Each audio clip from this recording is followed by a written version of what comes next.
Joining us once again on the program, in person for a change, is my good friend Jeff Bryant. Jeff is the Executive Director of the Education Opportunity Network. He is also an excellent journalist covering the education beat. He's the guy I look to and rely on for a lot of coverage of education, politics, economics, and crises therein. So first of all, Jeff, great to have you back on the program. Thanks for having me on again, Richard. Always a pleasure. So tell me, what have you been covering lately? What do you see happening in the education world? We haven't talked for a few months on air, so Yes. what's going on? Well, I think that the continuing issue is the one of privatization. And by privatization, I mean the movement to have charter schools and voucher programs compete with local public schools for students and therefore resources. I think that is probably one of the most important trends right now. The other trend is still also the issue with funding. Okay, so talk to me first about, let's take those backwards. What's the issue with funding? What are you seeing there? The funding is that schools are still, in most states, in 37 states, still get less funding than they did in 2008. Yet student populations in the country have grown almost 900,000. So you saw the walkouts that happened across the country this spring in particular, where teachers walked off the job. Their main complaint, in wherever it was, whether it was West Virginia or Arizona, Oklahoma, was that you're not giving us enough funding. We don't have what we need to teach these kids. And of course, to have a decent standard of living themselves too, in terms of their pay. So, I see that essentially as, the reason why I asked about funding first is that I feel as if the whole charter school movement, to a certain extent, is a kind of distraction from the funding issue. In other words, that we've slowly squeezed education for funding over really a period of decades. This is the way I see it, but you're welcome to, correct me or whatever, but that we've slowly squeezed education funding for a very long period of time, and then the response is almost a kind of a hat trick where we say it's not really about the funding, it's that we're not innovative enough, or it's those teachers, or if we only had people compete, or if we only had schools compete, or if we only had teachers compete, if we only brought the free market into education, that we have all these magical solutions that really are at the bottom of them all, underneath it all. The real agenda is we don't want to give education the funding it needs. Am I being unfair, or? No, I think that's a good analysis because it distracts from the real issues that kids need in order to do better. For instance, they need early childhood education. They need if they come with developmental issues, they need specialists. If they don't speak English language well, they need specialists for that too.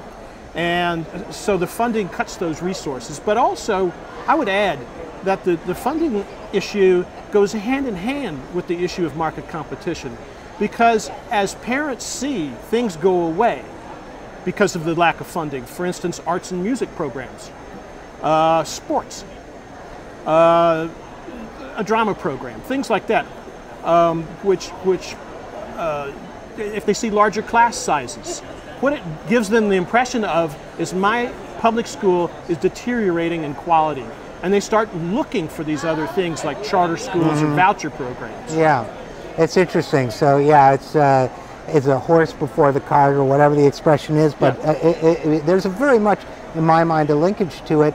And I wonder too, this is a little bit of a philosophical question, Jeff Bryant, about education, but I wonder too, and I see this at the secondary level too,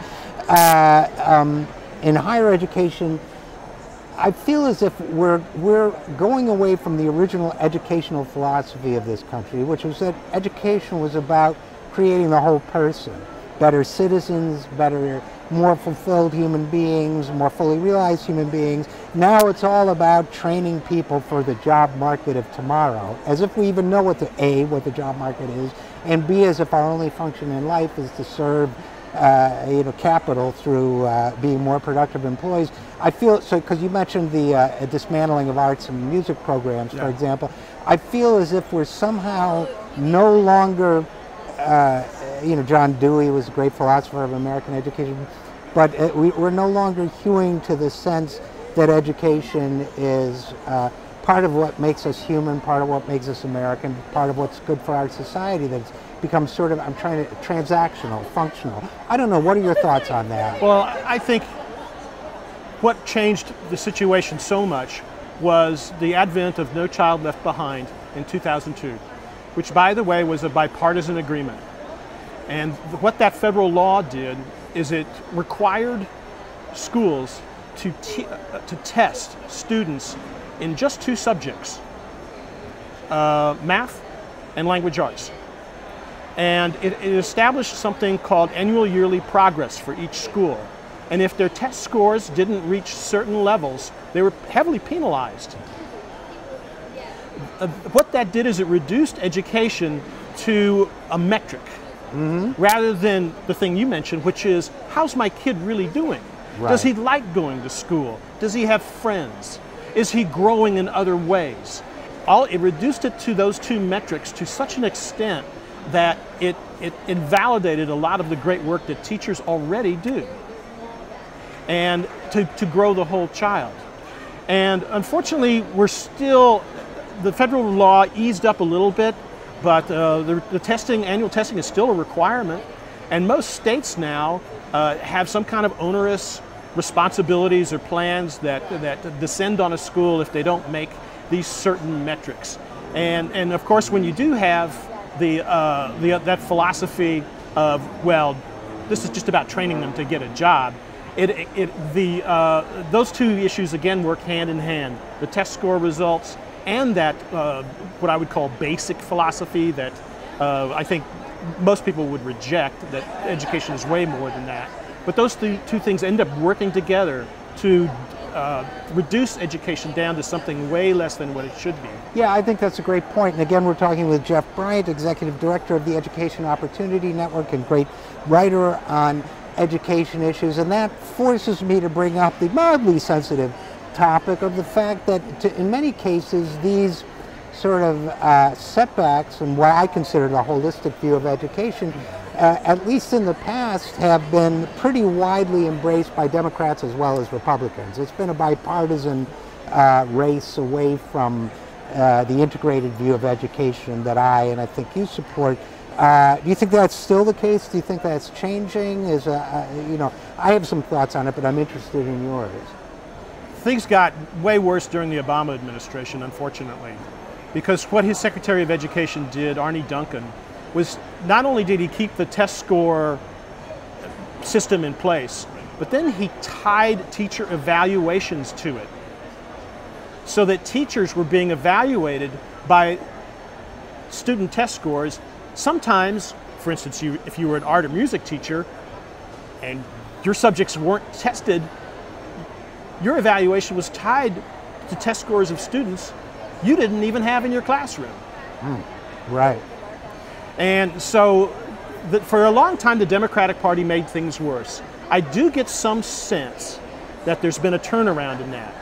I think with the advent of Donald Trump and his appointment of Betsy DeVos to Secretary of Education, I think it's caused, and also with the ultimate failures of so many of the reforms that were put into place by No Child Left Behind, by the Obama administration. For instance, many of the states that adopted those teacher evaluation models that Obama insisted on, they've since disbanded them because they realized it's unworkable.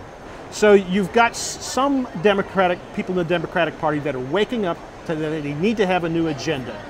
And so I have some optimism right now. I'm seeing more candidates in the Democratic Party, either in the primaries that took place this summer or that are going into the generals in November, that are taking education as their top issue. They've listened to the teachers because of the teachers walking out. We're seeing a lot of teachers run for office. with some pretty startling results. For instance, of the about 100 school teachers that ran for office in Oklahoma, nearly 70 of them either won their primary outright or are going into a runoff this month. So I'm seeing a sense of a reawakening to the values in the Democratic Party that were original and in what they believed in about education. So, okay, great. And you mentioned earlier, and that, by the way, that is consistent with my impression, but you have a lot deeper familiarity with it than I do. And I guess my last question, there's so much we could talk about, Jeff Bryant, but I guess I do want to talk about those teacher strikes, because I thought they were such an encouraging development. And to me, the fact that they occurred, they began in West Virginia, they continued in, let's see, Oklahoma, Arizona, right? We're not talking about blue states. We're not talking about the liberal heartland. We're talking about, well, let's get your thoughts on it rather than mine. I know what I think. Yeah. I think that there were a number of remarkable things about it. First of all, yes, it primarily happened in red states where walking off the job is actually illegal, where labor unions are actually very weak. The organizing was spontaneous. It was facilitated through social media. It was also bipartisan. I think there are some signs of strong unrest in completely unread states too. For instance, Colorado teachers had a day where they walked off the job, and that got the attention of a Democratic governor. In North Carolina, teachers also walked off the job in most of the districts across the state. North Carolina, I know, is extremely Republican right now, but it really is a purple state. Mm-hmm. So I think that this is just going to grow. Most of the teachers I talked to this summer, they're talking about making the momentum that came this spring from, people are referring to it as the educator spring. Mm-hmm. They're talking about taking that into the November and making it count at the ballot box, whether it's Republicans or Democrats.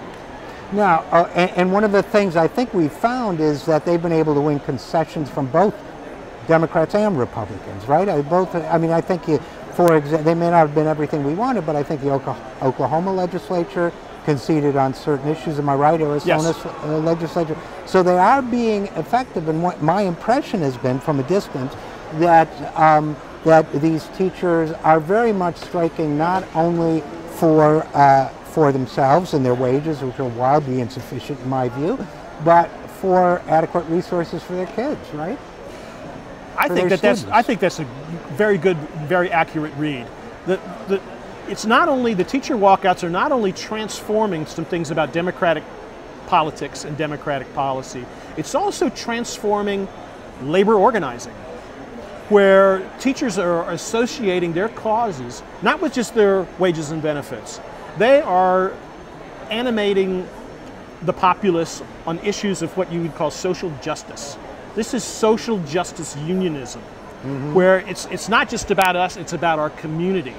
It's about, yes, resources for the kids in the schools. Yes, some attention to the opioid crisis. Also, the issue of health care in our community. And we have students that show up that have chronic illnesses and problems with impairment. They're making that part of their bargaining, not just issues of wages and benefits. So I think that has the power eventually to transform union organizing. Yeah, one of the things I love, one of the beautiful symmetries of the past year, which has not been filled with beautiful things in many ways politically, and I know you and I talked about this, and you have written about it, but is the fact that the two big surprise and successful movements of the last year were led by teachers and high school students. The high school students with the gun ban movement, and the teachers with their organizing efforts. So what are you going to be looking at and expecting to report on in the next 6 months or a year? I think as the primaries roll out, continue to roll out during the summer, I'm looking at a number of what I see are critical elections. For instance, this month there's going to be a face-off in the Democratic Party over in the Georgia governor's race that I think is critical. David Garcia comes from an education background. He's strongly aligned with what I'd call a progressive vision of education. I'm very interested in to see how he fares. There are a number of other elections that I think they're going to be critically important. I think how Cynthia Nixon does against Andrew Cuomo is going to, because she's made education her #1 issue. And then, of course, looking toward November, well, schools start in September. In every place, they start sooner than that in some places. And so I think I'm going to be paying careful attention to how the teacher organizing gets reignited as they come together once again in their workplaces, which are by nature places of collaboration. And to see how that comes together again, does the momentum go forward from here, and then what's the results in the ballot box in November? Well, I'll be reading. So thank you. So Jeff Bryant, Executive Director of the Education Opportunity Network. Well, thanks for coming back on the program. Thanks for having me, Richard.